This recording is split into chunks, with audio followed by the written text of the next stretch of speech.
बिस्मिल्लाहिर्रहमानिर्रहीम। अस्सलाम वालेकुम नाज़रीन, प्रोग्राम सिटी एट 10 में मैं हूँ आपकी मेज़बान अना यूसुफ। उम्मीद है कि आप सब लोग ठीक ठाक होंगे। सुबह का आगाज़ भी आपका अच्छा हुआ होगा। और इस टाइम कुछ कहकों की आवाज़ आ रही है जी। हंसते मुस्कुराते रहना चाहिए। हम शो के स्टार्ट में कुछ हल्की फुल्की गुफ्तगू इसीलिए कर लेते हैं कि जी सब लोग यहाँ पे जो मौजूद हैं वो काम से पहले थोड़ा सा फ्रेश हो जाएं, और जब आप अच्छे मूड में होते हैं तो काम भी आपका अच्छा हो जाता है। कोशिश कीजिए कि आप भी अपने इर्द गिर्द अच्छा माहौल बनाने की कोशिश करें ताकि काम को अच्छे तरीके से निपटा सकें। आज के प्रोग्राम पर एक नज़र डाल लेते हैं। आज के प्रोग्राम में सेगमेंट्स भी शामिल करेंगे। एज़ यूजुअल हम अपनी खबरें भी डिस्कस करेंगे, और आज जो मैच होने जा रहा है उसका भी सबको इंतज़ार है जी। अब पाकिस्तानी टीम ने जो ट्रेंड सेट कर दिया है, जिस तरह से लोगों को खुश कर दिया है और जिस तरह से कौम की उम्मीदें बांधी गई हैं, अब बहुत सारी नेक तमन्नाएं, नेक ख्वाहिशात और दुआएं जो हैं वो टीम के साथ हैं। तो गुड लक ग्रीन टीम। इसी तरह से आप अच्छी तरह से आज खेलें और जम के खेलें, और बता दें जी ये जो आके जाने वाला काम था ये कुछ अच्छा नहीं था, और इसका जवाब आज इंशाल्लाह हमारी टीम देने के लिए तैयार होगी। हम खबरों की तरफ भी बढ़ेंगे, अपने मेहमानों से भी मुलाकात कराएंगे। सबसे पहले टॉप स्टोरीज। पहली खबर, हुकूमती अराकीन के लिए मजीद 5 अरब का पैकेज, फंड्स के इजरा की सिफारिशात मंजूर।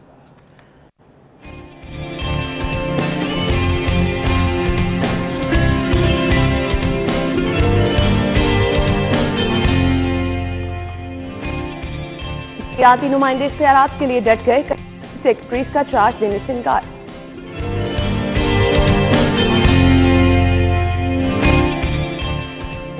गैर मयारी सिंगल फेज मीटर्स खरीदने का इंकशाफ, बिजली का कनेक्शन न मिलने के बावजूद यूनिट्स ड्रॉप करने, और इसके बाद सड़क तामीर में 7 अरब से जायद की हेराफेरी, ऑडिट रिपोर्ट हुकूमत को पेश कर दी गई।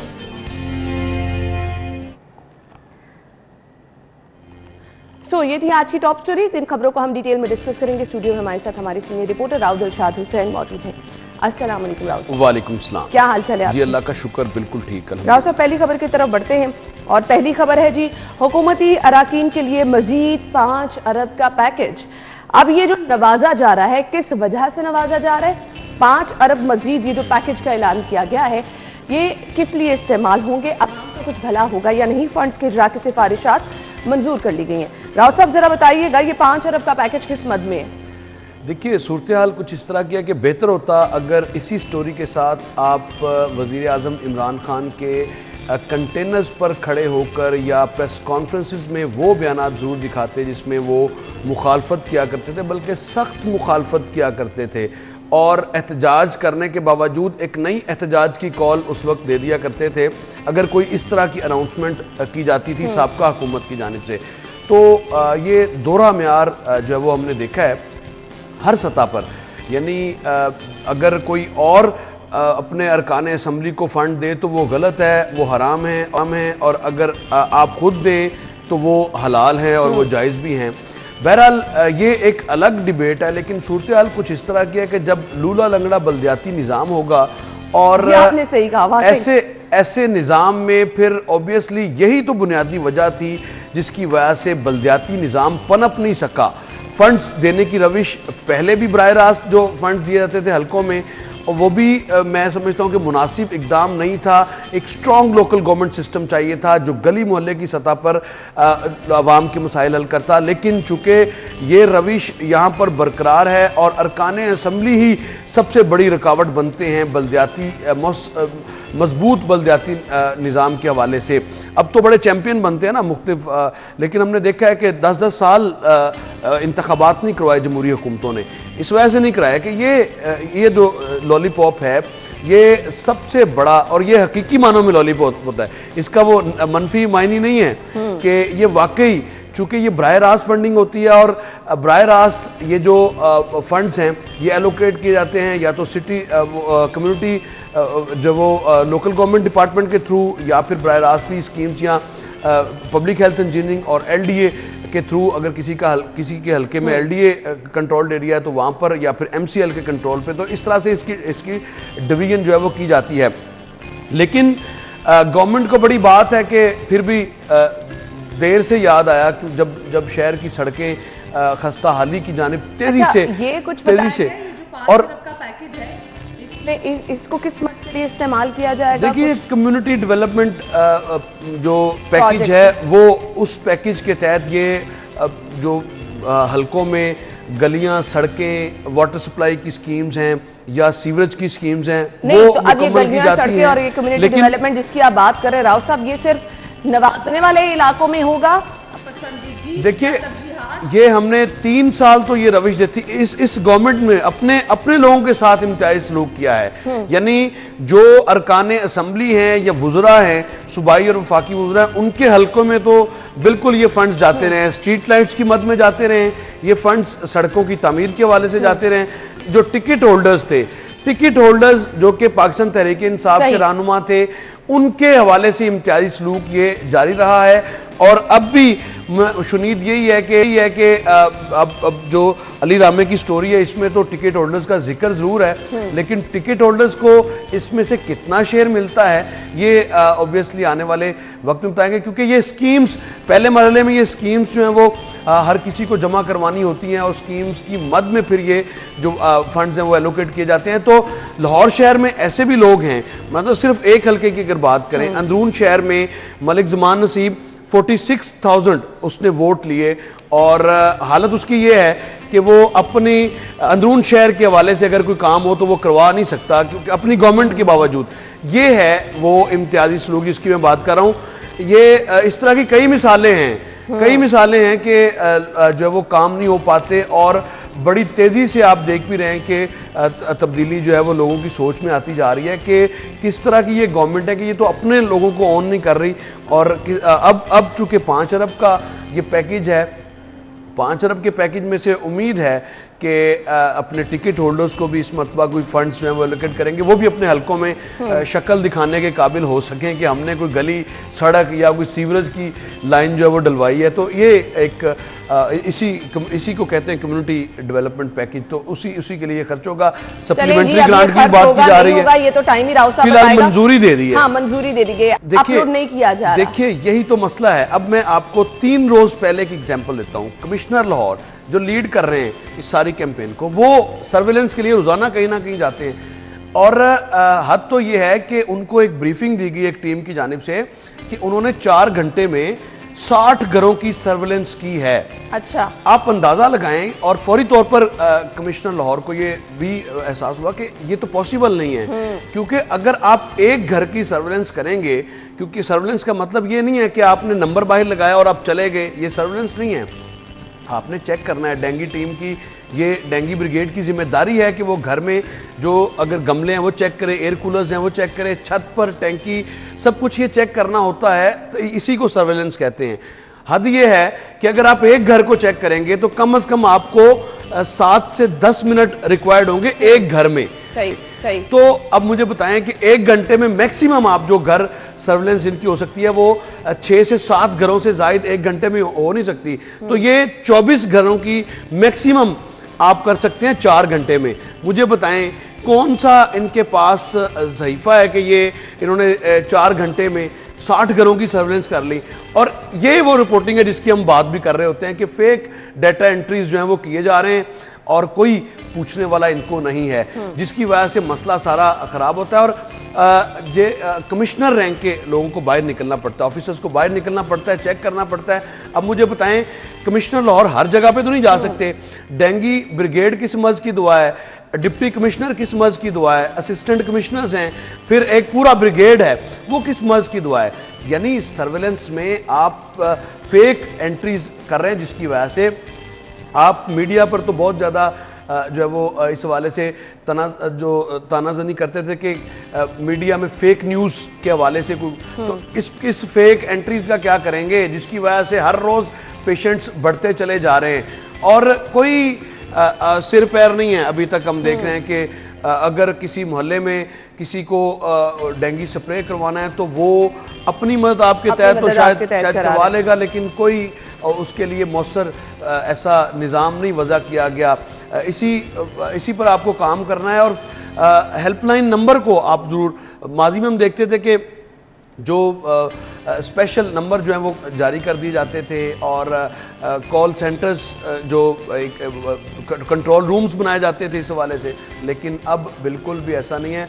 अमवात रिपोर्ट हो रही हैं। यानी 10 साल बाद बजाय इसके कि हम इसकी 90% एडिकेशन की तरफ जाते, हम फिर से अमवात, फिर से 2011 में हम जा रहे हैं। 2011 में अमवात का सिलसिला शुरू हुआ था। उसके बाद से SOPs तय हैं डेंगू के। स्कूल लेवल पर क्या करना है, स्कूल्स एडमिनिस्ट्रेशन को हर स्कूल में ये तय है और इस हवाले से बाकायदा डायरेक्शंस भी दी जा चुकी हैं। मसला ये हो रहा है कि आपकी जो डिस्ट्रिक्ट एडमिनिस्ट्रेशन है वो लैक कर रही है और डेंगू के जो डेंगू ब्रिगेड है उसकी तादाद कम है।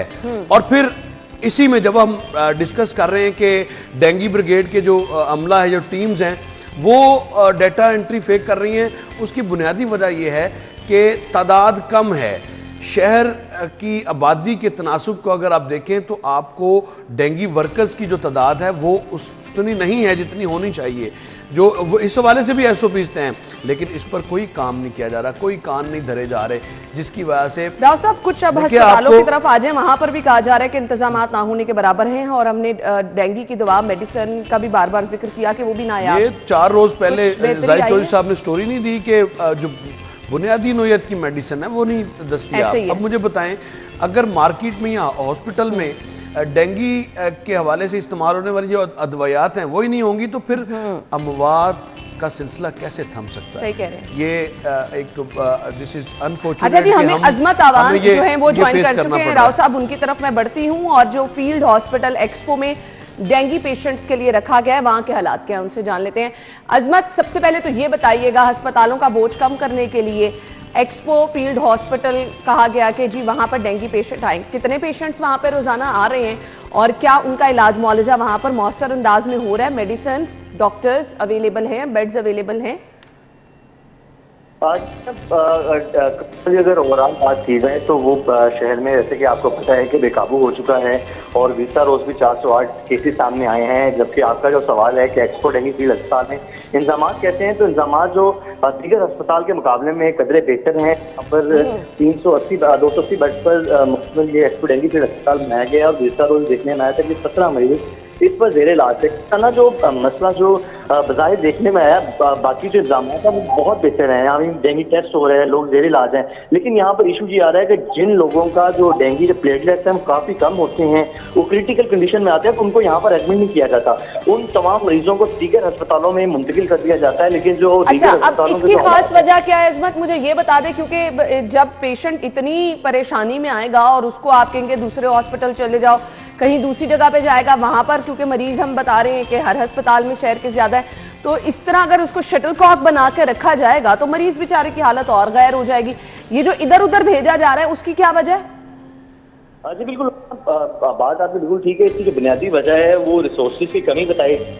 वेंटिलेटर्स अस्पतालों में वैसे नहीं, गुज़िश्ता रोज हमने देखा था कि एक सर्विस अस्पताल में जो सीनियर सहाफ़ी हैं उन्हें फरमा उनकी बड़ी बहन की वेंटिलेटर ना मिलने पर डेंगू से जान बरस होगी, तो आपको सरकारी जो पीजी अस्पताल है वहाँ पर जो कहना डेंगू के मरीजों के लिए वेंटिलेटर मुहैया नहीं किया जा रहा। तो एक्सपो डेंगू फील्ड में भी किस तरह जो वेंटिलेटर्स है वो आ सकता है। इसके अलावा जो प्लेटलेट जब लोगों के कम होते हैं तो उनको जो प्लाज्मा लगना होता है, यहाँ पर वो फैसिलिटी भी नहीं है। तो इस तरह जो बुनियादी जो चीजें हैं यहाँ पर मैसर नहीं है, तो उनकी जाने से ये चाहा जा रहा है ये तमाम जो फैसिलिटीज है ये टीचिंग हॉस्पिटल में है, ताकि जब मरीज की हालत काफी डिफिकल्ट होती है और खुदा ना खास्ता उसको वेंटिलेटर्स की जरूरत पड़ जाती है, प्लेटर्स जानी पड़ती है, इसलिए उन्होंने कहा ये तमाम से इंतजाम टीचिंग अस्पतालों में है।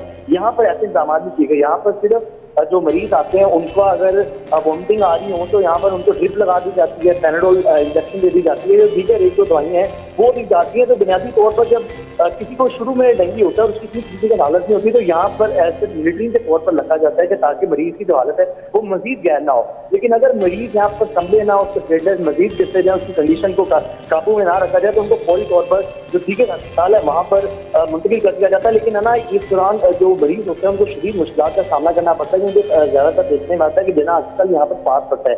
एग्जैक्टली यही इशू है कि मरीजों को मुश्किलात का सामना है। चले जी, ये तो आपने अच्छी चीज बताई है कि वहां पर कम से कम इलाज मुआवजा हो रहा है। थैंक यू सो मच, बहुत बहुत शुक्रिया अजमत आपके वक्त के लिए। लेकिन वो मरीज जो कि क्रिटिकल हालत में आ रहे हैं, जिनके प्लेटलेट्स एकदम से बहुत ज्यादा गिर जाते हैं, उनको आगे दूसरे हॉस्पिटल्स में रेफर किया जा रहा है, जो कि मेरे ख्याल से गैर रवैया। आपको अब इस तरह की मैनेजमेंट करनी है क्योंकि हालात आपके बिगड़ते चले जा रहे हैं। अस्पतालों का बोझ कम करने के लिए आपने एक्सपो फील्ड हॉस्पिटल बनाया, वहाँ जो लोग आएंगे उनको आप दूसरे हॉस्पिटल में भेजेंगे, तो इस तरह मरीज जो है वो बेचारे और परेशान होकर रह जाएंगे। हमने जाना एक ब्रेक की तरफ, ब्रेक के बाद बात होगी। जी, बल्दियाती नुमाइंदे इख्तियारात के लिए डट गए हैं। अब ये 2 महीनों में बल्दियाती नुमाइंदे इख्तियारात लेके करेंगे क्या, इस पर बात करेंगे। ब्रेक के बाद हमारे साथ ही रहिएगा।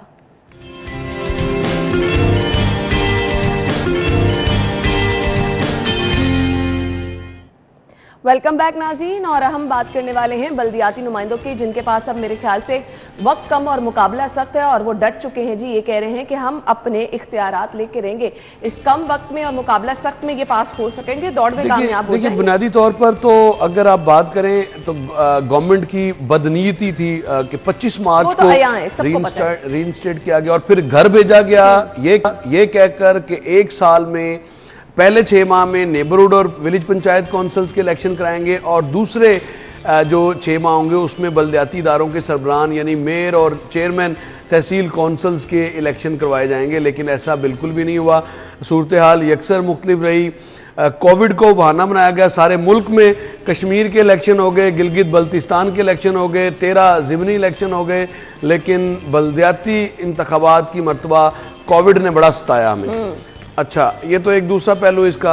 अब चूंकि सुप्रीम कोर्ट के हुक्म पर बिल आखिर पंजाब गवर्नमेंट को घुटने टेकने पड़े हैं, और घुटने टेकने के बाद भी अब वो कहते हैं ना कि बड़े मियाँ तो बड़े मियाँ, छोटे मियाँ सुभान अल्लाह। ये जो स्टोरी है ये इस तरह से है कि जो बल्दियाती इदारों के सरबराहान हैं, जिनमें लॉर्ड मेयर लाहौर को रिप्रेजेंट करते हैं, और इसके अलावा जो अजला काउंसिल्स के चेयरमैन हैं, म्यूनसिपल कॉरपोरेशंस के चेयरमैन हैं, या म्यूनसिपल कमेटीज़ के चेयरमैन हैं, उन्होंने तो अपने अपने दफातर का चार्ज संभाल लिया। नोटिफिकेशन भी हो गया कि इनके जो एसेट्स हैं वो इनको वापस करेंगे।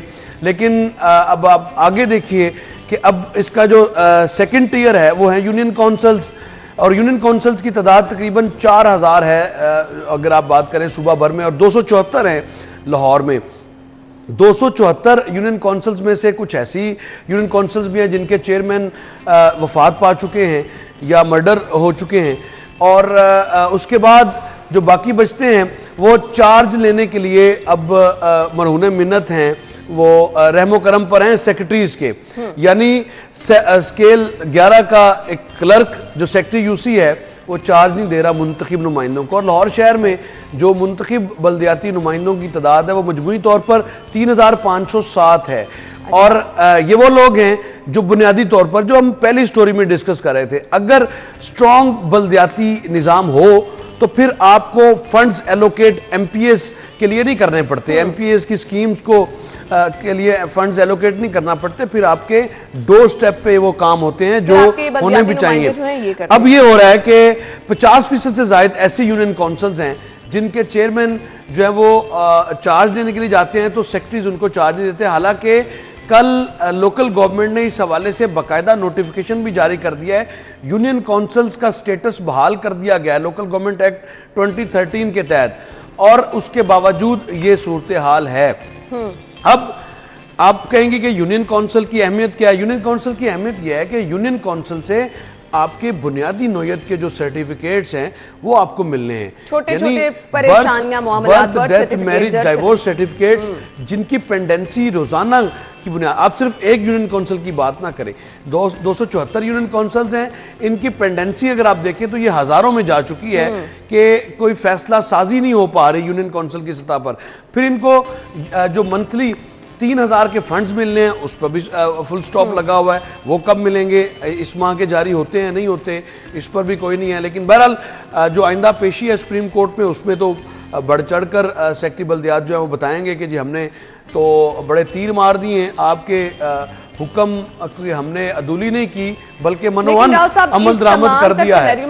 और अब चूंकि वक्त थोड़ा है, अब इस तरफ आते हैं कि वक्त थोड़ा है, इसमें ये तरक्याती स्कीमें नहीं कर सकेंगे, तरक्याती काम नहीं करवा सकेंगे। उसकी बुनियादी वजह यह है कि जब पीरियड ख़त्म होता है तो उससे 3 माह कबल आप कोई नई स्कीम्स के लिए फंड्स एलोकेट नहीं कर सकते। आप ऑपरेशनल अमूर के हवाले से और फंड्स का शोर और इख्तियारात की बात है। ये बुनियादी तौर पर मैं बात अक्सर ये करता हूँ कि ये लॉर्ड मेयर लाहौर और इस बल्दियाती निज़ाम की मॉरल विक्ट्री है इसको ये मॉरल विक्ट्री है, इसको इसी हद तक रहने दिया जाए तो बेहतर है। क्योंकि अगर आप जाते हैं, माजी में हमने देखा कि जब तो अभी 4 मई 2019 से पहले भी जो है वो 194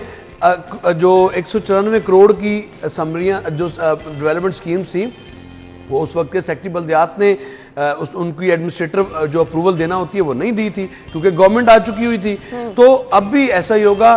बेहतर ये है कि अफवाम तफहीम में से, जिस तरह से लॉर्ड मेयर लाहौर ने ये कहा है कि हम डेंगी और कोविड के हवाले से जो कैंपेन्स चल रही हैं, सफाई के हवाले से जो कैंपेन्स चल रही हैं, उसका हिस्सा बनेंगे और भरपूर किरदार अदा करेंगे डेंगी सर्विलेंस के हवाले से भी। और बिल्कुल ये काम कर जाएं अगर आप, तो आपके इस कम से कम जो नवंबर है, नवंबर डेंगू के हवाले से वैसे भी क्रूशल मंथ है, तो मिल के काम करें तो मेरा ख्याल है शहर की बेहतरी होगी।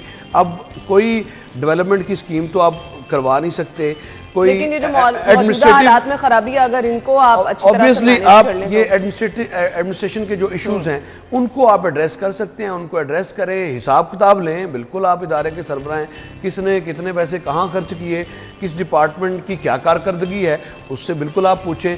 लेकिन अब मेयर लाहौर के लिए भी ये चैलेंज है कि उनको बाहर निकलना पड़ेगा, जिस तरह से कल डंपिंग साइट पर भी गए हैं, इसी तरह से इलाकों में देखें, कूड़े की निशानदेही करें और कूड़ा करकट वहाँ से उठवाएं।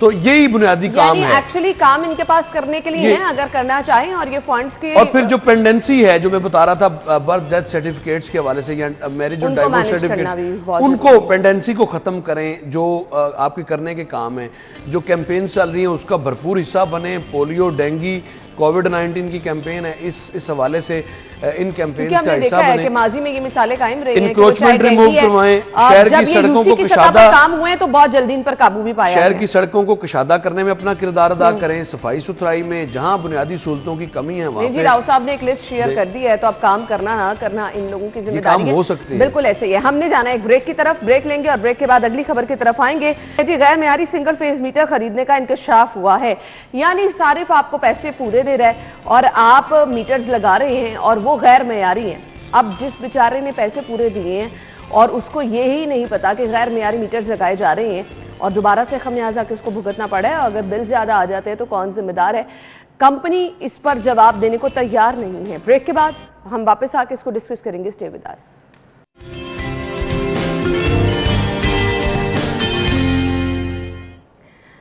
वेलकम बैक नाज़रीन। और ख़बर यह है कि बिजली का कनेक्शन ना मिलने के बावजूद यूनिट्स ड्रॉप करने लगे हैं। गैर मेयारी सिंगल फेज मीटर खरीदे जाने का इंकशाफ हुआ है।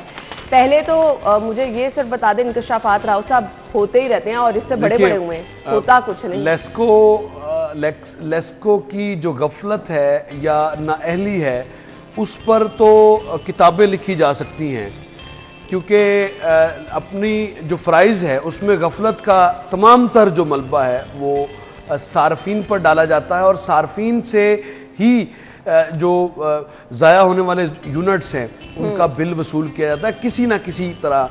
और अब मीटर्स के हवाले से मुसलसल हमारे रिपोर्टर शाहिद सिप्रा इस हवाले से निशानदेही भी करते आ रहे हैं, लेकिन मजाल है कि इस पर कोई कान धरे। अब खाली जो शाहिद सिप्रा की जो स्टोरी है, यानी अगर आप बिजली इस्तेमाल कर रहे हैं तो मीटर बिल्कुल यूनिट गिराए, अगर आप नहीं भी इस्तेमाल करें तो फिर भी यूनिट गिराएगा। अब आप अंदाज़ा लगाएं, अब हाथ में अगर आपने पकड़ लिया है तो फिर भी जो यूनिट्स हैं वो गिरते चले जाएंगे। तो इसका मतलब ये हुआ कि इस कदर जो ये गफलत, ये तो इस पर तो बिल्कुल एक इंक्वायरी इनिशिएट करनी चाहिए और लेस्को चीफ को बराह रास्त जो है वो इस पर, पता नहीं अगर कोई गरीब आदमी किसी का 3000 का बिल हो तो FIA उसके पीछे पड़ जाती है।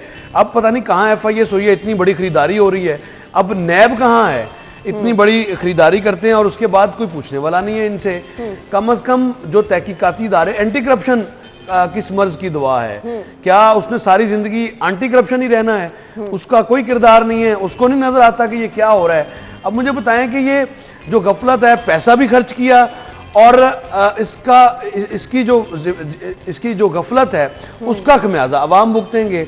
अब ऐसी सूरत हाल में लेस्को चीफ का जो रोल है, मुझे तो वो भी मशकूक लग रहा है कि जरूर असल में राव साहब, असल में खबर में अब ये वाज़ेह तौर पर something wrong at the bottom। साहब ने मेंशन किया है कि सारिफीन को बड़े पैमाने पर इजाफी बिल भेजे जा रहे हैं। तो इनका टारगेट ही सिर्फ ये होता है कि हमने धड़ाधड़ बिल ऑलरेडी जो बिजली की कीमत है, 3 मरले का घर और 3 मरले के घर को बिल आ रहा है 80,000 90,000 हर रोज। यहाँ हमारे यहाँ कंप्लेंट्स लोग लेके आते हैं कि हमारे यहाँ तो फ्रिज है नहीं, टेलीविजन है नहीं, पंखा चलता है और बल्ब चलते हैं 3 और उसका बिल जो है वो इतना आता है। ये रोजाना की शिकायत हैं। इनको निपटाने के बजाय आप इस तरह का बोझ भी आवाम पर डाल रहे हैं, तो क्या चाहते हैं आप?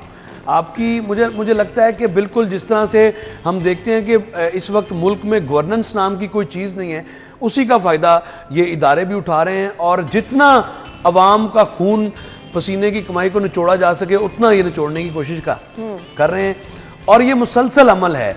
अब मुझे बताएं कि बिजली इस्तेमाल अगर आप करें तो बात समझ में आती है कि मीटर जो है वो तेज अच्छा, मुझे तो समझ नहीं आ रहा ये सिंगल फेज मीटर बिजली की सप्लाई के बगैर ही यूनिट्स गिराएगा। मज़ीका खेज जो बात है वो ये है।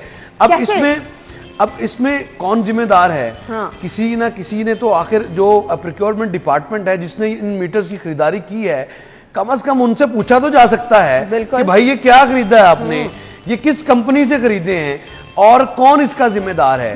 उनको फौरी तौर पर टेकन टू टास्क करना चाहिए। अदरवाइज ये इसी तरह से अगर और इस पे मैं ये समझता हूं कि बिल्कुल इसमें इस मामले पे अभी तक कोई करारदाद नहीं आई। छोटे छोटे इश्यूज पर हम देखते हैं कि अरकान असम्बली बड़ी करारदादें जमा कराते हैं, तहरीके इल्तवाकार जमा करवा देते हैं। इस इशू पर वो भी खामोश हैं, अपोजिशन खामोश है ऐसे इश्यूज पर। बिजली महंगी ऑलरेडी बर्दाश्त नहीं, यानी 300 से ऊपर अगर आप यूनिट्स इस्तेमाल कर रहे हैं जो कि नॉर्मल-सी है शहर में, 300 तक हर घर में इस्तेमाल होते हैं। अच्छा जी राव साहब, मुझे खबर को वाइंड अप करना है। ये इंकशाफ हो गया, अब ये गफलत किसकी है, किसकी वजह से सारिफीन जो है इजाफी बिल भरते हैं? तो बिल्कुल इसमें जिम्मेदारी जो है वो लेस्को चीफ की जिम्मेदारी है। लेस्को चीफ को प्रोक्योरमेंट का जो डिपार्टमेंट है उसको पूछना चाहिए कि क्यों ये ऐसा हुआ है और तयन करना चाहिए ताकि आइंदा से ऐसा ना हो। करम करें और यहाँ पे भी वक्त निकाल के जो सारिफीन को आप बिल भिजवाने पे तो जोर रखा हुआ है, लेकिन कम से कम उनकी मुश्किलात भी कम करें। ऑलरेडी लोग बहुत ज्यादा परेशान हैं। हम इस खबर को वाइंड अप करेंगे और अभी मुझे जी एक अपडेट आप तक पहुंचानी। अपडेट है जी सेशन कोर्ट से, जहां पर सगे बाप का बेटी के साथ जिनसी तशद्दुद का वाकया पेश आया है। ब्रेक के बाद खुशामदीद आपको कहेंगे। रिंग रोड से हम खबर शामिल कर रहे हैं, जहां पर जी अंधेरों का राज है। लाइट्स बंद होने से सफ़र करने वालों को शदीद मुश्किलात का सामने। मौसम में जब ये तब्दीली आ रही होती है, हम देखते हैं कि सर्दियों में ख़ास तौर पर जिन इलाकों में जिन रोड्स पे लाइट्स नहीं होती वहाँ पर फिर वारदातें भी होती हैं, हादसात भी होता है। और रिंग रोड जैसा मेन शाहराह, मेन रोड नज़रअंदाज होना। जी राव साहब, देखिए सूरत हाल कुछ इस तरह से है कि ये 85 किलोमीटर है। अगर हम इसको देखें सगियां से रिंग रोड का जो टोटल डिस्टेंस है अड्डा प्लॉट तक, इसमें नंबर ऑफ इंटरचेंजेस आते हैं और पैसेज भी हैं। लेकिन सूरत हाल कुछ इस तरह से है कि मासवाए एयरपोर्ट के आसपास जो पोल्स हैं वो तो हमें रोशन नज़र आए, लेकिन उसके अलावा जो सूरत हाल है वो बहुत गंभीर है। बिल्कुल तारीकी छाई हुई है। अब चूँकि जिस तरह का मौसम आ रहा है, आगे फोग भी है और स्ट्रीट जो इसकी रोड लाइट्स हैं रिंग रोड की वो नॉन ऑपरेशनल हैं। अब मैं समझ से ये कासिर हूँ कि अरबों रुपए हमने लगा दिए, अरबों रुपए का इसको असासा कहते हैं रिंग रोड को, और वहाँ पर लाइट्स जलाने की जो हमारी शक्कत है वो शायद है नहीं। अगर ख़राब है तो उनको ठीक किया जाए। अड्डा प्लाट तक ये सूरत हाल है। और अब जो रिंग रोड अथॉरिटी है इस हवाले से जो रिंग रोड की तोसी है उस पर तो बात करती है। अच्छा, ये रिस्पांसिबिलिटी क्या रिंग रोड अथॉरिटी की है? ऑब्वियसली रिंग रोड अथॉरिटी की जिम्मेदारी है कि किसी अलाइड महकमे से अगर करवाने हैं तो अलाइड महकमे से करवाएं, अगर जो है वो खुद करने हैं तो फिर खुद करें, फंड्स तो हैं इनके पास। और इस हवाले से बहुत भयानक सूरत हाल है क्योंकि मुख्तलिफ इंटरचेंजेस पर जब आपने जाना है तो आपको गाइडलाइन। राव साहब, मुझे वाइंड अप करने का कहा जा रहा है और अगर ये अभी मामला दुरुस्त ना किया गया तो आगे जिस तरह से सर्दियां शुरू हो चुकी हैं ऑलमोस्ट, मौसम में तब्दीली के साथ धुंध जब देखेंगे हम तो बहुत ज्यादा मुश्किलात हो सकती हैं, हादसा रूनुमा हो सकते हैं। Thank you so much Rao साहब, बहुत बहुत शुक्रिया। नाज़रीन, हमने ब्रेक लेनी है। ब्रेक के बाद आपसे एक बार फिर से मुलाकात करेंगे। आप हेडलाइंस जानिए, प्रोग्राम में आपको एक बार फिर से ज्वाइन करेंगे। हमारे साथ ही रहिएगा।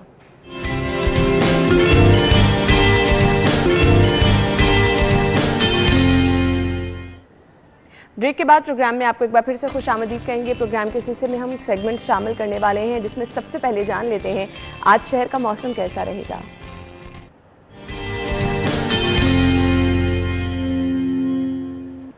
मौसम में खासी तब्दीली हो रही है और मैंने जैसे कि कहा था कि जी शहर का मौसम अभी सर्दी तो नहीं, लेकिन खुशगवार मौसम आप इसको कह सकते हैं। जो हवा चलती है वो बहुत ही खुशनुमा सी महसूस होती है। तो जी बारिशों के इम्कानात किस कदर हैं और क्या आज का मौसम जो है वो प्रेडिक्ट किया जा रहा है। महकमा मौसमियात की जानिब से हम चलते हैं मायदा की जानिब। जी मायदा, बताइए आज मौसम कैसा रहने वाला है। नई सुबह का आगाज़ करते हुए शहर के मौसम की बात करें तो शहर का मौसम जो है आज काफ़ी खुशगवार है।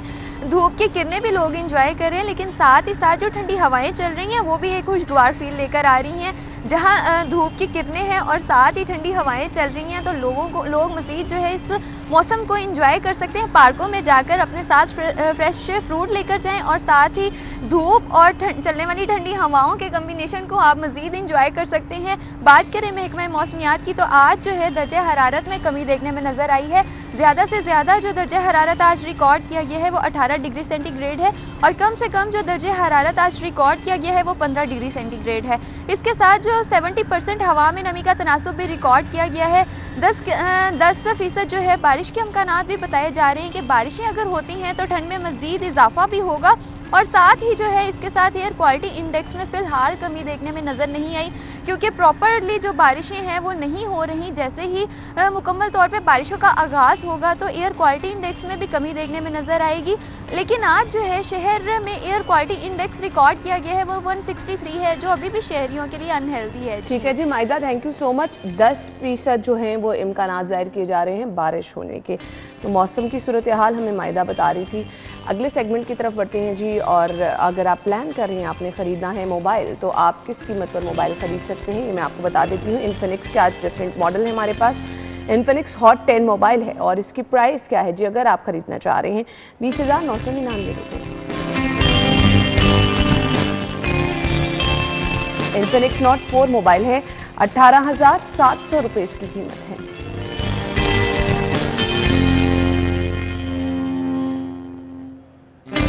इन्फिनिक्स नोट 8 मोबाइल है, 29,999 रुपये।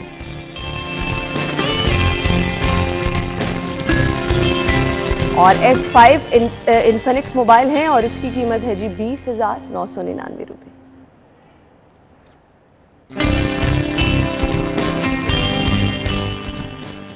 सो मोबाइल रेट्स आपने जान लिए, सब्जियों के रेट अब हम जानेंगे आज के भाव में।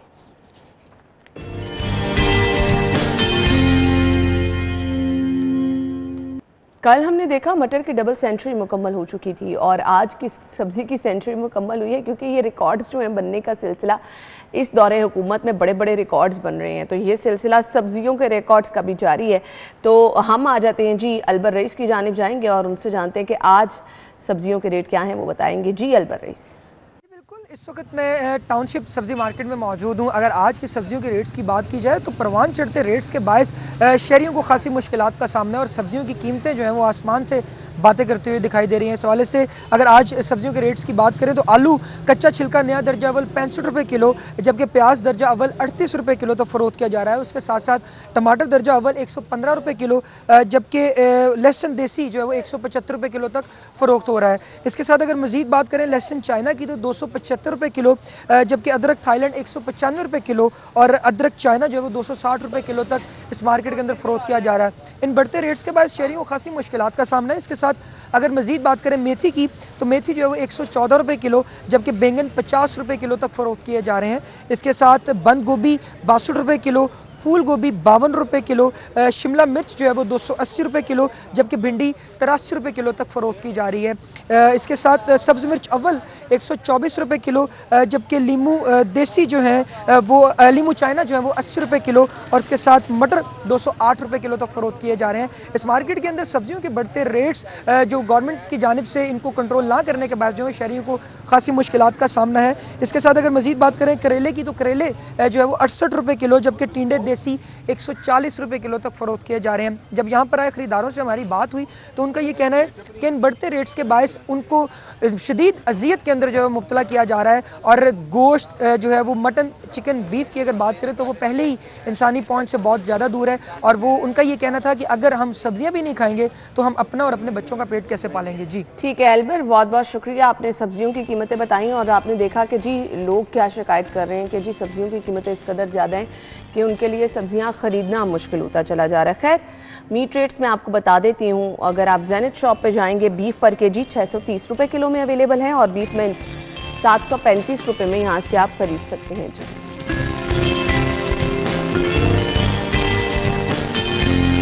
और इसके बाद जी मटन पर केजी 1450, मटन मिन्स आपको मिलेगा 1585 रुपये किलो में।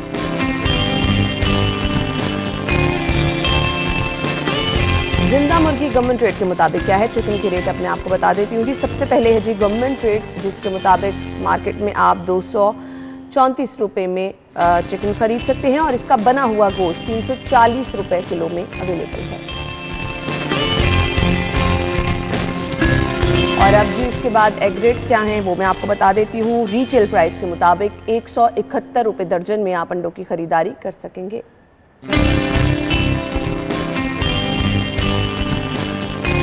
और अगर आप जा रहे हैं होलसेल से खरीदारी करने के लिए तो 2 रुपये आप बचा सकते हैं। 169 रुपीज़ में आप अंडों की खरीदारी यहाँ से कर पाएंगे।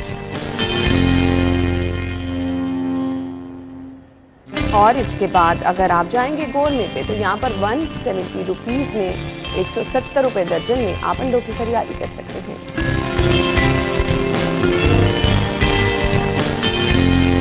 तो नाज़रीन, ये तो थे रेट्स जो कि आपने जान लिए। अब महंगाई तो इस कदर ज़्यादा हो गई है, वो चाहे सब्जियों की हमने बात की है, मीट रेट्स आपके साथ शेयर किए हैं, चिकन के रेट शेयर किए हैं, और इसके साथ साथ हमने आपको बताया जी किस तरह से सस्ता प्रोटीन जो है वो भी महंगा होता चला जा रहा है, जो कि अंडों और चिकन की फॉर्म में आप हासिल कर सकते हैं।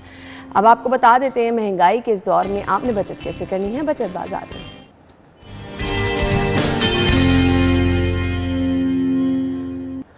ऑफ कहाँ लगी है, कुछ ब्रांड्स आपके साथ हम शेयर करेंगे। सबसे पहले क्रॉस कल्चर, अगर आप जा रहे हैं तो यहाँ पर अप टू 60% ऑफ है।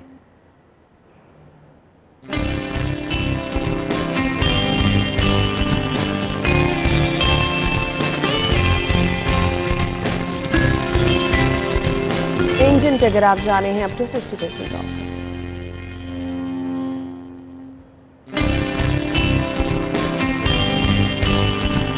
प्लान पे अगर आप जा रहे हैं तो अप टू 50% ऑफ।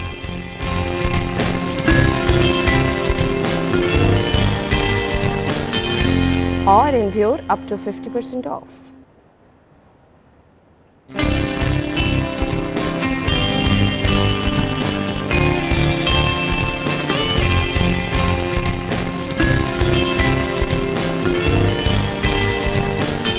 तो ये तमाम जगह जो आपके साथ हमने ब्रांड्स शेयर किए हैं, यहाँ पर आप जा भी सकते हैं। ऑनलाइन शॉपिंग के ऑप्शन भी मौजूद है। अब ये आपकी चॉइस है कि आप किस तरह से शॉपिंग करें। इसके साथ साथ अब हम आपको बताते हैं माल का हाल।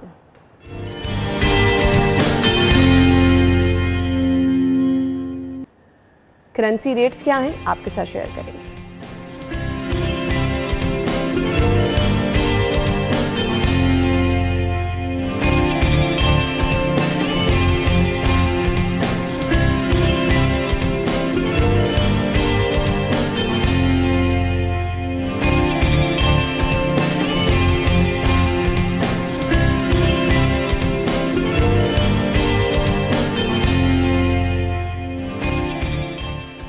हमारे सेगमेंट्स मुकम्मल हो चुके हैं और हमने कोशिश की कि तमाम चीज़ें आपके साथ हम शेयर करें ताकि घर बैठे आपकी मुश्किल जो है वो कम हो सके। अगर आप बाज़ार ख़रीदारी करने के लिए जाएं, अगर आप शॉपिंग के लिए जाएं, तो आपको पता हो कि जी कहाँ कहाँ से कौन कौन सी चीज़ आपको किस कीमत पर आसानी से दस्तयाब होगी। अब हमने चलना है एक ब्रेक की तरफ। ब्रेक के बाद आज के मेहमान से आपकी मुलाकात कराएंगे, हमारे साथ ही रहिएगा।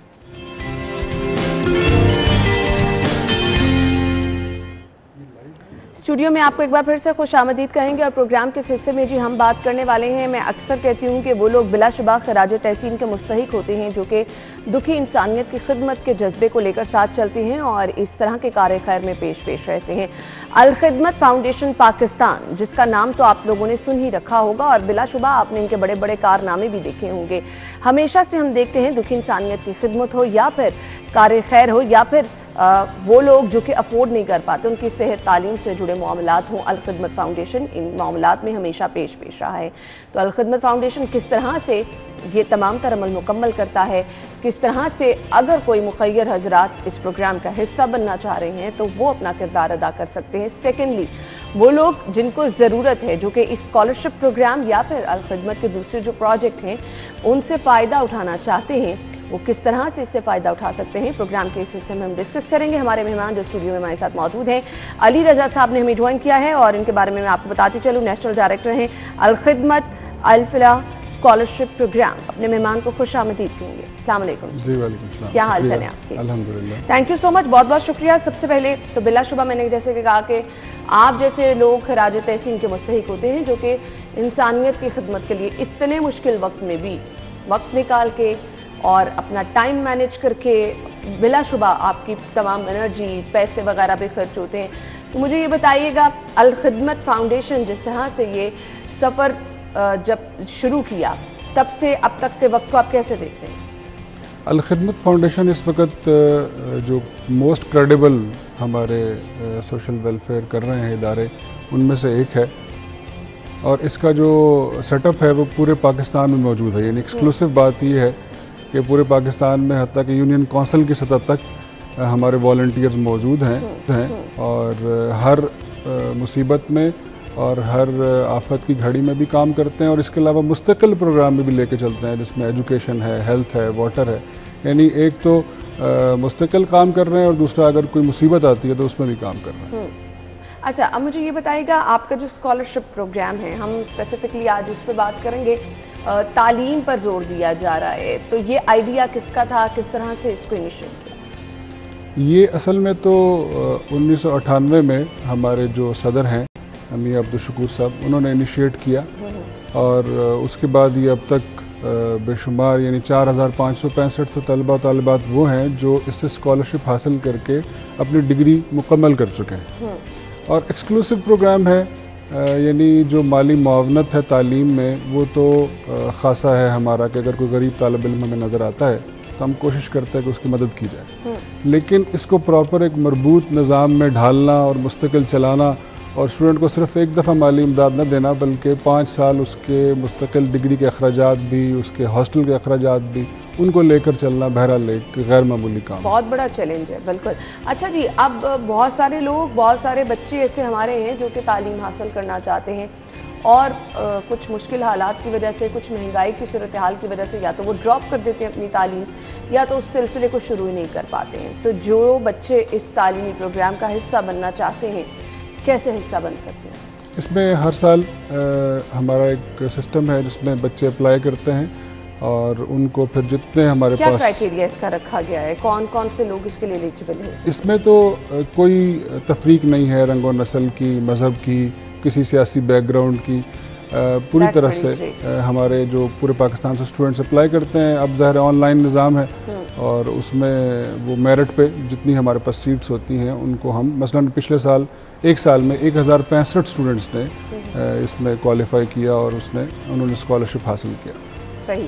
अच्छा जी, अब मुझे ये बताइएगा, स्टूडेंट्स क्या सिर्फ ऑनलाइन ही रब्ता कर सकते हैं या आपके कोई दफातर हैं जहाँ पर आके वो आपसे रब्ता कर सकते हैं? जी हाँ, दोनों तरीके मौजूद हैं, ऑनलाइन भी रब्ता कर सकते हैं और जो हमारे अल खिदमत फाउंडेशन के दफातर हैं वहाँ पर भी रब्ता कर सकते हैं और वो हर ज़िला और तहसील और यूनियन काउंसिल लेवल में मौजूद हैं। सही। अच्छा जी, अब स्टूडेंट्स जो कि तालीम के ख्वाहिशमंद हैं उनको स्कॉलरशिप्स दी जाती हैं, तो ये स्कॉलरशिप किस तरह से स्टूडेंट्स को दी जाती हैं, कितनी माली मुआवनत उनकी की जा सकती है? असल में जो ज़्यादा बड़ी अमाउंट है वो तो हमने मुख्तस की हुई है जो प्रोफेशनल डिग्री प्रोग्राम्स हैं, ठीक है, यानी डॉक्टर्स हैं, इंजीनियर्स हैं। आपको खुशी होगी ये सुन के कि तकरीबन इस वक्त तक 506 स्टूडेंट्स जो हैं वो डॉक्टर बन चुके हैं, MBBS कर चुके हैं। कुछ 668 स्टूडेंट हैं जो इंजीनियरिंग मुकम्मल कर चुके हैं।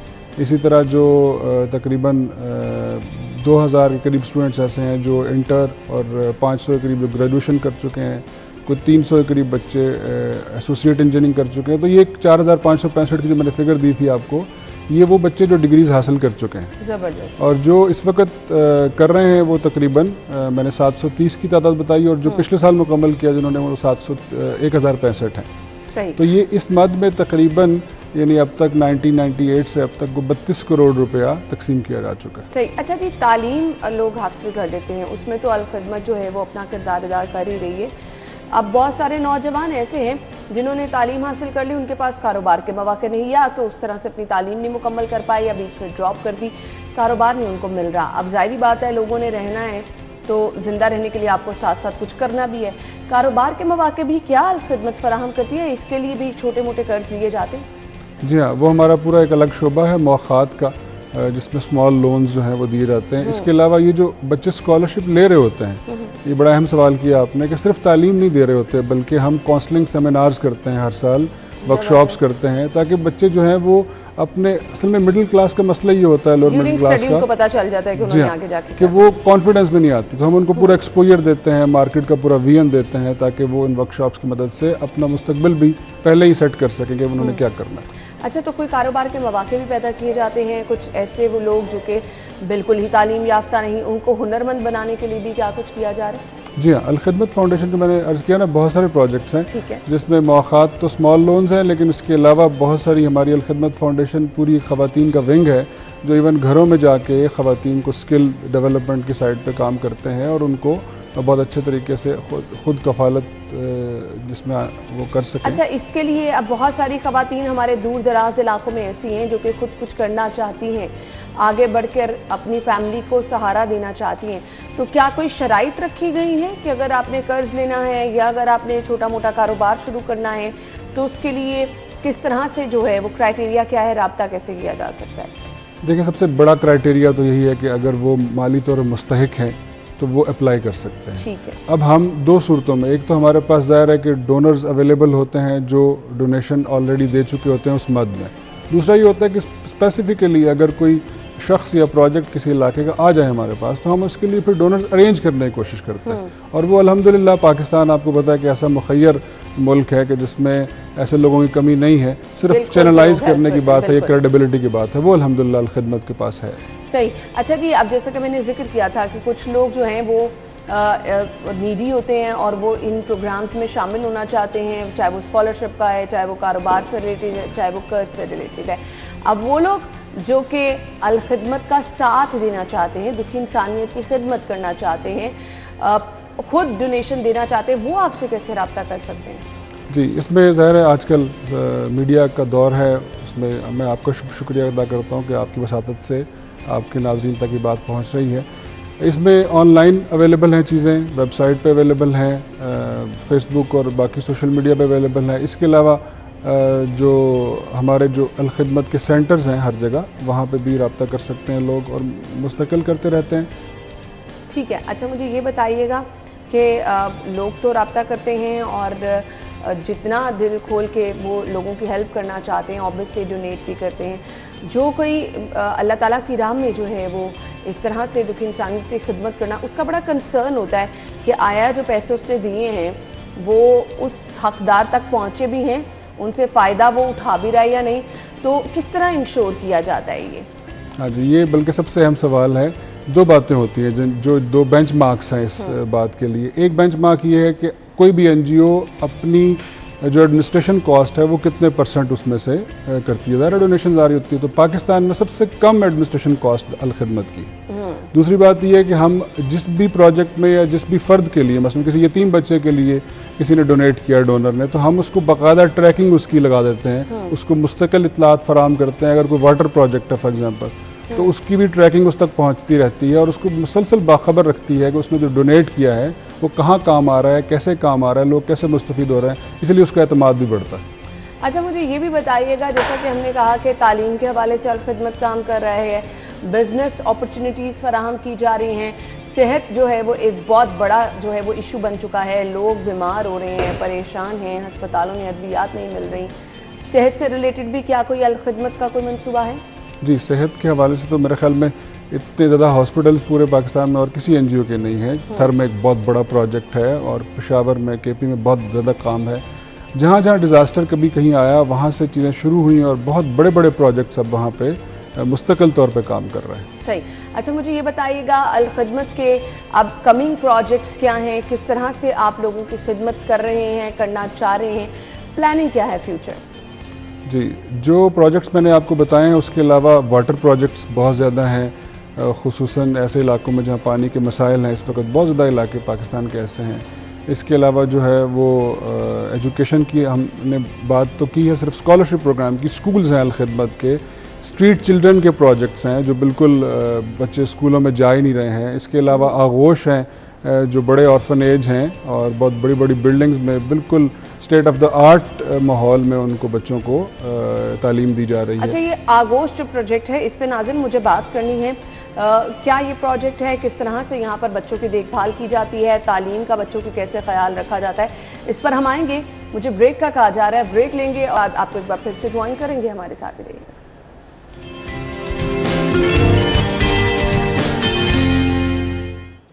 ब्रेक के बाद आपको खुश आमदीद कहेंगे। अली रज़ा साहब अल-खिदमत फाउंडेशन से हमारे साथ मौजूद हैं और अल-खिदमत फाउंडेशन किस तरह से अपनी खिदमत सर अंजाम दे रही है, इस पर हम बात कर रहे हैं।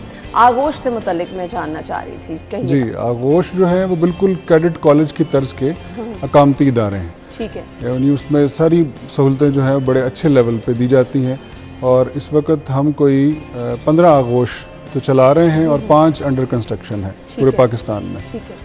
और इसके अलावा दूसरा मॉडल ये है यतीम बच्चों की कफ़ालत का, कि 15,500 जो यतीम बच्चे हैं वो घरों में हम कफ़ालत कर रहे हैं। यानी ये जो अकामती इदारे का मॉडल है ये अलग है। अच्छा, अकामती इदारे जो हैं वहाँ पर बच्चों के रहने सहने के इंतजामात, उनकी तालीम, सेहत, हर तरह के इंतजामात किए गए हैं। हर तरह के इंतजामात किए गए और फिर उसमें स्टेट ऑफ द आर्ट सहूलतें दी गई, यानी बिल्कुल जो किसी भी कैडेट कॉलेज के लेवल के मैंने बताया ना कि वो हो सकती हैं, सेम उसी तरह मरी में एक बहुत ही स्टेट ऑफ द आर्ट हमारा प्रोजेक्ट है, जिसमें फिर सारे बच्चों में से जो अच्छे बच्चे होते हैं फिर हम वहाँ लेके जाते हैं और उनको बिल्कुल उस एनवायरनमेंट में रखते हैं कि जिसमें आप किसी भी बेहतरीन से बेहतरीन इदारे में सहूलियत दे सकते हैं। सिलेक्शन बच्चों की जाती है कि इन बच्चों को वहाँ पर लेके जाया जाएगा और फिर किस तरह से उनको, जो बाकी आगोश हैं उनमें तो जाहिर है कि जो वहाँ के बच्चे यतीम हैं वो अप्लाई करते हैं या उनसे रब्ता खुद किया जाता है, सर्वे करके उनको देखा जाता है कि वो घर में कंफर्टेबल रह सकते हैं या हमें उनको बिल्कुल साथ ले जाना है, उनको फिर उस इदारे में रखा जाता है, उनको तालीम दी जाती है। फिर उसमें फर्दर जो सब आगोश जो सेंटर्स हैं उनमें सबसे अच्छे बच्चे होते हैं उनको हम उस मरी वाले आगोश में लेकर जाते हैं। सही। मुझे ये बताइएगा, हम यहाँ पे देखें चाइल्ड लेबर के वाक़यात, घरेलू तशद्दुद के वाक़यात, घरेलू मुलाज़मीन पर, अब इस तरह के जो लोग हैं क्या उन्हें भी अल-खिदमत फाउंडेशन रेफ़र किया जा सकता है? चाइल्ड प्रोटेक्शन ब्यूरो बच्चे जाते हैं वहाँ से भी भाग जाते हैं, वहाँ पर भी एज सच कोई प्रॉपर उन्होंने मैकेनिज़्म नहीं बना रखा। ये बड़ा अच्छा सवाल है इस हवाले से कि उनका ओरिजिनल जो असल प्रॉब्लम है वो क्या है वो समझने की ज़रूरत है। असल में जो छोटे बच्चे होते हैं वो बिल्कुल गरीब और लाचार जो फैमिलीज़ हैं, ख़ानदान हैं, उनके लिए वो सोर्स ऑफ इनकम भी होता है। यानी वो छोटे बच्चे को किसी वर्कशॉप में डाल देते हैं और वो उनको 200 रुपये 500 रुपये रोज़ाना ला कर देते हैं।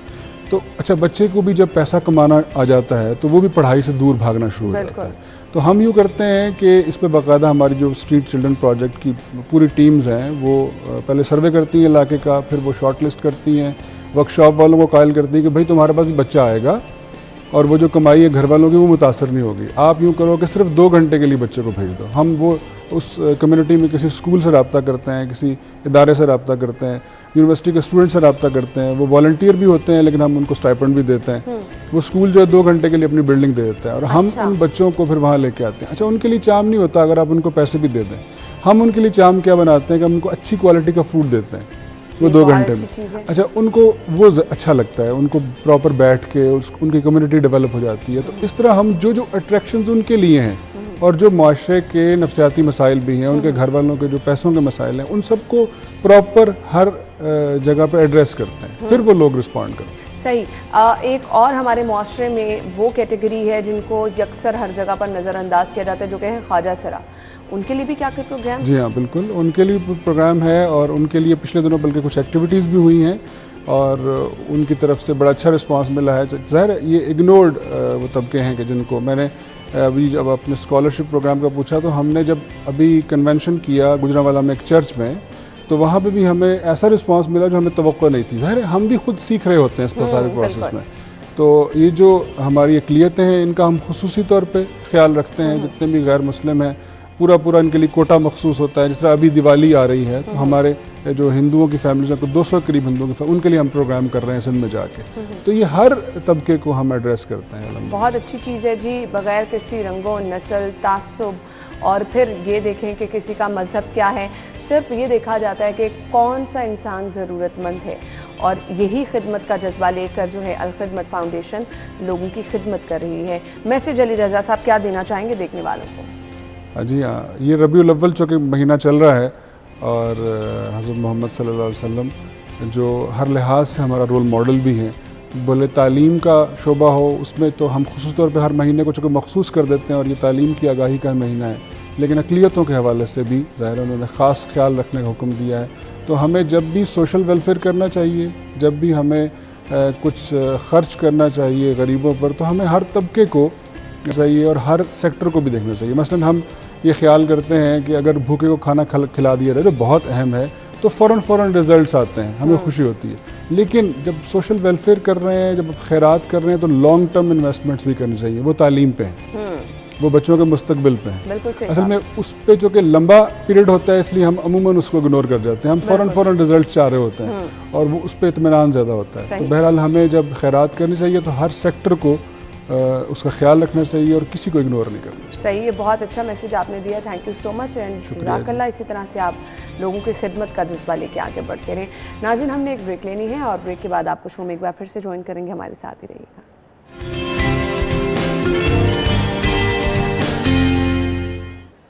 ब्रेक के बाद खुशामदीद आपको कहेंगे और बहुत सारे लोग ऐसे हैं जिनको अब हम देख रहे हैं कि माशाल्लाह वो उस हुनर से अच्छी तरह से फ़ायदा भी उठा रहे हैं। अगर आप लोगों को भी कोई छोटे मोटे काम करने आते हैं तो आप फिर उसको आगे लेके चल सकते हैं, मेहनत कर सकते हैं। आज की हमारी मेहमान जो कि आर्टिस्ट हैं, उनसे हम आपको मिलवाने वाले हैं, जो कि हैंडमेड चीज़ें बनाती हैं। बहुत सारी चीज़ें हमारी ज़रूरत की होती हैं, हमारे इर्द गिर्द ऐसी चीज़ें भी मौजूद होती हैं जिससे हम बहुत ज़बरदस्त अशिया बना भी सकते हैं। आज की मेहमान से मैं आपको मिलवाती हूँ और बताती हूँ किस तरह से वो हैंडमेड चीज़ें बनाती हैं और बहुत इंटरेस्टिंग और बहुत खूबसूरत होती हैं। तो हमें ना सिर्फ वो बना के दिखाएंगी बल्कि सिखाएंगी भी कि किस तरह से आप भी घर बैठे हुए ये ज़बरदस्त चीज़ें बना सकते हैं। अलीना नकवी ने हमें ज्वाइन किया है, अपनी मेहमान को खुशामदीद कहेंगे। अस्सलाम वालेकुम। वालेकुम अस्सलाम। कैसी हैं अलीना? मैं बिल्कुल ठीक ठाक। थैंक यू सो मच, आपके वक्त का भी बहुत बहुत शुक्रिया। तो अलीना बताइएगा क्या क्या बना लेती हैं आप? मैं ज्वेलरी बनाती हूँ डो से और मैं ये बनाती हूँ की चेन्स बनाती हूँ डो से, ज्वेलरी, की चेन्स, सीशेल से मैं लैंप्स बनाती हूँ, डिफरेंट चीज़ें बना लेती हूँ घर पे। जो भी कुछ मिल जाए उसको ख़राब नहीं होने देती। ख़राब नहीं होने देती और घर पे ये चीज़ें बना लेती हैं और ऑब्वियसली घर की डेकोरेशन में भी ये चीज़ें चार चांद लगा देती हैं। आज क्या बनाने वाली हैं? आज हम की चेन बनाएंगे एक चॉकलेट बार की शेप में। ठीक है, जो कि बहुत यमी भी लगती है। हाँ। बच्चों के लिए बहुत इंटरेस्टिंग है क्योंकि वो बहुत अट्रैक्ट होते हैं ऐसी चीज़ें देख के। और क्या क्या चीज़ें आप इसके लिए यूज़ कर रही हैं? इसके लिए मैं ये आपके हाथ में इस टाइम क्या है और कलर आपने कौन सा? हाँ, मैंने चॉकलेट के लिए ये ब्राउन कलर लिया है और ये प्ले डो है। ये प्ले डो ईजी मार्केट में मिल जाती है और बच्चों की तो बहुत ज़्यादा फेवरेट है क्योंकि कलरफुल है। इसके लिए प्ले डो लेनी है और आपने एक की चेन का बेस लेना है, ये वाला। ठीक है, ये भी ईजी है, मार्केट में मिल जाता है। ये आपने इसका शेप दे दिया ऐसे, ये आपकी मर्ज़ी है, जैसी मर्ज़ी आप शेप बनाओ। और उसके बाद हम इसके ऊपर, क्योंकि ये चॉकलेट बार है तो चॉकलेट पता चलनी चाहिए कि उसकी बार है, हम उसके ऊपर बस हल्की सी शेप दे देंगे उसके चॉकलेट की, ऐसे बिल्कुल इस तरह एक शेप आ जाएगी क्यूट सी। उसके बाद इसके साइड पे मैं एक होल करूँगी छोटा सा, जिसके अंदर ये की चेन जाएगा। ठीक है। और इसको किसी ग्लू की किसी चीज़ की ज़रूरत नहीं होती है, की चेन इस होल में जाएगा ऐसे, और इसको मैं इधर ही प्रेस कर दूँगी। ठीक है। और ये इस तरह अपनी शेप में आ जाएगा, बिल्कुल इस तरह। ठीक हो गया। बिल्कुल इसी तरह मैंने ये बनाया हुआ है एक छोटा सा मिनी टर्टल। ये टर्टल असल में ये यूज़ टॉपर के लिए भी हो सकता है कि आप पेंसिल टॉपर यूज़ करना चाहते हैं। वो बच्चे जो पेंसिल को बैक साइड से खा जाते हैं ना, उनको बहुत गंदी आदत है, उनका फेवरेट कोई कैरेक्टर हो जिस तरह ये है, आप इस तरह बना दो, उसे खाएंगे नहीं, वो इसका ख्याल रखेंगे कि मेरा फेवरेट कैरेक्टर है, ख़राब ना हो। बिल्कुल इसी तरह ये रिंग्स हैं कि कोई भी आपने ड्रेस में कलर पहने, कुछ भी है, आप प्ले डो से ये बना लो रिंग और वो आप पहन सकते हो बहुत आसानी से। अच्छा जी, वो बड़ा क्लोज करके हमारे कैमरामैन दिखा रहे हैं, तो मैं चाहूँगी ये रिंग आप पहन के भी दिखा दें ताकि हमारे नाजरीन को पता चले कि किस कदर खूबसूरत ये पहनने में भी लग रही है। Why not? जी आयशा, इसको क्लोज करके दिखा दें और आप देखें कि किस कदर जो है वो महारत से ये रिंग बनाई गई है। अच्छा मुझे बताएं कितना टाइम लग जाता है ये चीज़ें बनाने में? तो फटाफट आपने की चीज़ बना ये 10 to 15 मिनट्स में मैं कर लेती हूँ। सही, इजी। जितनी ज्वेलरी, ये प्लेट हो के फ्लावर्स 10 to 15 में हो जाते हैं, इजी। ये इसी तरह मैंने ये USB हमारी हम सबकी गुम होती रहती है, ब्लूटूथ गुम होता रहता है, उसके लिए मैंने ये बनाया था। ये इसका फेस है, ठीक है, और ये बैक पे USB और बहुत इंटरेस्टिंग, बच्चों के लिए बड़ी ये चीजें जो है बहुत इंटरेस्टिंग है, क्योंकि नॉर्मली हमारी यही चीज़ घर में गुम हो जाती है और हमें मिलती नहीं छोटी छोटी चीज़ें। और जब हम इस तरह बना लेते हैं, सबसे इसका अच्छी बात ये है कि ये लो वेट, अगर ये गिरेगा ये डैमेज नहीं होगा, ये टूटेगा नहीं, और आप आसानी से आप इसको अच्छा हैंडल कर मैं सकते हैं। अलीना आपसे ये जानना चाहूँगी, अब ये बड़ी इंटरेस्टिंग चीज़ें हैं, अब जैसे ये आपकी बास्केट पड़ी है, मैं चाहूँगी ज़रा इसको जो है हमारे कैमरामैन क्लोज करके दिखाएं, कितनी मज़े की लग रही है। अगर आपने ये अपनी ड्रेसिंग टेबल पर या टेबल पर, साइड टेबल पर ये बास्केट रखी होती है तो ये बड़ा अच्छा सा एक बहुत जो अच्छा है लगता है। इसके अंदर सारी फ्लावर्स इसके अंदर बने हैं, कलरफुल चीज़ें पड़ी हैं, तो बड़ी अच्छी लगती हैं ये पड़ी। बिल्कुल। अच्छा कॉस्ट कितनी आ जाती है ये चीज़ें बनाने में? आप बच्चे अगर घर में खुद ये चीज़ें ट्राई करें, बच्चों ने तो अपनी पॉकेट मनी से ये सब चीज़ें खरीदी, मैक्सिमम आपको 400 या 500 लगता है, इससे ज़्यादा नहीं। ये आसानी से आपको हर चीज़ मार्केट में, जब बच्चों के लिए स्पेशली हर चीज़ छोटी छोटी मिलती है मार्केट से। अडल्ट्स के लिए तो ज़ाहिर है प्लेटो भी बड़ी है, लेकिन बेबीज के लिए छोटी छोटी हैं सारी, बहुत आसानी से इस्तेमाल कर लेते हैं। अच्छा ये जो आपके पास सारा मटेरियल पड़ा है, थोड़ा सा इसके बारे में भी हमें बता दें, एलिबोरेट कर दें, पैकिंग में जो मटेरियल है क्या क्या चीज़ें हैं? और प्ले डो के लिए आपको डिफरेंट कलर के ताकि जिन्होंने घर चीज़ें बनानी है वो बेसिक चीज़ें खरीद लेना। ये प्ले डो के लिए आपको डिफरेंट कलर के प्ले डोज मिल जाते हैं, जो भी आपको पसंद है आप ले सकते हो, सबसे इंपॉर्टेंट होता है ये। उसके बाद होते हैं इसके कुछ टूल्स, ये भी आपको इसके साथ ही मिल जाते हैं, इतने कोई महंगे नहीं है, बहुत इजी हैं, ये भी मिल जाते हैं। साथ आपको ये जो बेस है, की चेन्स के बेस, ये भी आसानी से मार्केट में मिल जाते हैं, और रिंग के जो बेस हैं वो भी। इवन आप ज्वेलरी कोई और भी चीज़ बनाना चाहते हैं, उसका बेस भी आसानी से आपको मार्केट से मिल जाता है। बस आपको थोड़ा सा क्रिएटिव होना पड़ता है, जो कि हर इंसान ही होता है, थोड़ी सी मेहनत है, बन सब कुछ जाता है आसानी से। सही। अच्छा जी, इसके साथ साथ आपके पास ये जो पिंक कलर में कैंडल पड़ी क्या, ये भी बताइएगा। ये है मोल्ड, ये सिलिकॉन मोल्ड्स हैं, ये भी प्लेटो में यूज़ होते हैं। प्लेटो में आप यूज़ करें, इससे देखिए आपको आसानी से, अगर आपको उस तरह से पत्ता या कोई चीज़ बनानी नहीं आती, फ्लावर नहीं आता, इसमें जैसे ये फ्लावर बना हुआ है, ये भी बन जाता है आसानी से। सही, प्लेटो से। यानी आपने क्ले को इसके अंदर जो है वो रखना है और आपके पास डिफरेंट शेप्स आ जाती हैं। अच्छा मैं चाहूँगी जो आपके पास ये बहुत ज़बरदस्त से फ्लावर्स पड़े हैं रिंग्स की सूरत में, ये आप ज़रूर हमारे नाजरीन को दिखाएं, और मैं आपको दिखा रही हूँ कि ये दिखाने का मकसद क्या है कि किस तरह से कमाल महारत से अलीना ने ये चीज़ें बनाई हैं जो कि बहुत अट्रैक्ट कर रही हैं। ये रिंग्स हैं और दूसरी वाली रिंग भी बहुत प्यारी लग रही है जी, येलो वाली। तो ये आसानी से बन सकती है, जो बहुत आसानी से, बहुत आसानी से। ये देखिए ना, ये सनफ्लावर है, ये मैंने मोल्ड से बनाया था, और ये भी मोल्ड से बना, और ये मैंने हाथ से ट्यूलिप बनाया था। अच्छा ये मोल्ड से आप कह रही हैं ना, इसमें मुझे अगर आप क्ले थोड़ा सा बना के भी दिखा देंगी तो थोड़ा हमारे नाज़रीन के लिए आसानी हो जाएगी। ज़रूर, मैं भी कर देती हूँ। वो जो फ्लावर शेप है ना, कम से कम वो आपको पता चल जाएगी कि अगर आपने बनानी है तो आप किस तरह से बना सकते हैं। इसके लिए सबसे ईजी है, पहले तो आप इसको थोड़ी देर इस तरह करते हो, क्योंकि ये थोड़ी हार्ड हो जाएगी, इतनी सॉफ्ट है, फ़ौरन नहीं निकलेगी ना, मोल्ड से फ़ौरन नहीं निकलती, इसलिए थोड़ा सा इसको हार्ड करना पड़ता है।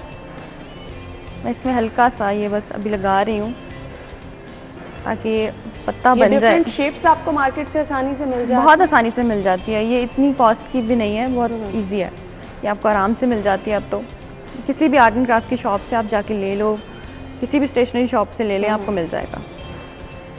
ये हल्का सा देखें, अभी छोटा सा एक पत्ता बन गया, जी, तो आप देख सकते हैं कितना प्यारा सा ये छोटा सा पत्ता बन गया और इसी तरह डिफरेंट शेप्स अवेलेबल हैं मार्केट में, आप जाएं। अच्छा, कलर्स भी ये सारे आपको क्ले के मिल जाते हैं इसी तरह से? ये 12 भी मिलते हैं, 24 भी मिल जाते हैं। ठीक है, जितने कलर्स आपको जितने पैकेट्स में चाहिए, से बड़े पैकेट्स भी हैं, छोटे भी हैं। मैं इसलिए छोटे यूज़ करती हूँ क्योंकि जल्दी ड्राई हो जाती है और जब ये ड्राई होती है फिर ठीक नहीं होती। ठीक है, इसलिए आप इसको छोटा ही वाली यूज़ करें, बच्चे भी। अच्छा, मुझे बताइएगा, बहुत सारे लोग जो हैं इसको शौक के तौर पे भी करते हैं, आपके पास आइडिया कहाँ से आया और क्या प्रॉपर आप इसको सिर्फ शौक के तौर पे कर रही हैं कि लेके भी चल रही हैं आगे एज बिजनेस? मैं शौक के तौर पे पहले सीख रही थी, फिर मुझे पता चला कि काफ़ी चीज़ें मैं आसानी से कर लेती हूँ और अब मैं इसका बिजनेस कर रही हूँ। ज्वेलरीज का, टॉपर्स का, क्रिस्टल्स का, डिफरेंट चीज़ें बनाती हूँ और उनका बिजनेस कर रही हूँ। जी, तो देख सकते हैं आप घर बैठ के भी छोटा मोटा काम आप कर सकते हैं अगर आप कोई करना चाहते हैं। फीडबैक लोगों का कैसा आता है? फीडबैक अल्लाह का शुक्र है बहुत अच्छा आता है, क्योंकि बच्चे मेरे पास आते हैं ना, तो उनको ये कलरफुल चीज़ें और ये सब सीखना बहुत अच्छा लगता है। उनकी माएँ भी खुश होती हैं, खास ये जो कोविड गुजरा है उसमें बच्चे बहुत डिस्टर्ब करते थे, तो उन्होंने काफ़ी चीज़ें सीखी हैं जो घर में जाके वो बनाते हैं और काफ़ी अच्छा उनका टाइम पास हो जाता है। अच्छा, ज्वेलरी भी आपने कहा, इसमें आपने रिंग्स बताई, इसके अलावा क्या इयररिंग्स वगैरह? इयररिंग्स बनाती हूँ और नेक पीस भी बना लेती हूँ और रिंग्स भी हैं, इस तरह की डिफरेंट चीज़ें। पायल भी मैंने बनानी शुरू की हुई है अब। सही, ज़बरदस्त कर रही हूँ। तो ये बहुत एक अच्छा आपके पास जी अपना फारिग टाइम गुजारने का भी तरीका है। आप सोशल मीडिया का प्लेटफॉर्म है, आप लोगों को अपना काम दिखा सकते हैं और बहुत अच्छा आइडिया के साथ आप आ सकते हैं। जिस तरह हमें अलीना ने बताया कि जी वो डिफरेंट चीज़ें बनाती हैं जिनमें ज्वेलरी है, की चेन है, बाकी चीज़ें। तो ये चीज़ें बड़ी देखने में भी खूबसूरत लगती हैं। ना सिर्फ अपना घर सजा सकते हैं, इर्द गिर्द अच्छा इन्वायरमेंट बना सकते हैं, बल्कि आप इसको एज ए बिज़नेस भी लेके चल सकते हैं। बच्चों के लिए बड़ी ही इंटरेस्टिंग चीज़ें होती हैं और छोटी छोटी चीज़ें जब आप करना शुरू करते हैं तो आगे बड़े लेवल के लिए भी आपके लिए आसानी हो जाती है। Thank you so much Alina, बहुत बहुत शुक्रिया आपके वक्त के लिए। बहुत ही ज़बरदस्त चीज़ें आपने बनाना बताई हैं जी स्टूडेंट्स को भी, और वो लोग जो कि घर में कुछ करना चाह रहे हैं वो ये चीज़ें ज़रूर कर सकते हैं। नाज़रीन, इसी के साथ ही प्रोग्राम का वक्त पहुँचा है अपने इख्तिताम को। आप अपना बहुत सारा ख्याल रखिएगा। इंशाल्लाह कल नए टॉपिक, नए मेहमानों के साथ आपसे हम एक बार फिर से मुलाकात करेंगे। आपका फीडबैक हमारे लिए बहुत ज़्यादा ज़रूरी होता है, ज़रूर अपना फीडबैक दीजिए। अगर कोई सजेशंस देना चाहते हैं कि हम अपने प्रोग्राम में ये चीज़ें ऐड करें तो ज़रूर हमारा फेसबुक, इंस्टाग्राम पेज है, वहाँ पर आप अपनी सजेशंस भी दे सकते हैं। अपना बहुत सारा ख्याल रखिएगा। इजाज़त दीजिए, अल्लाह हाफ़िज़।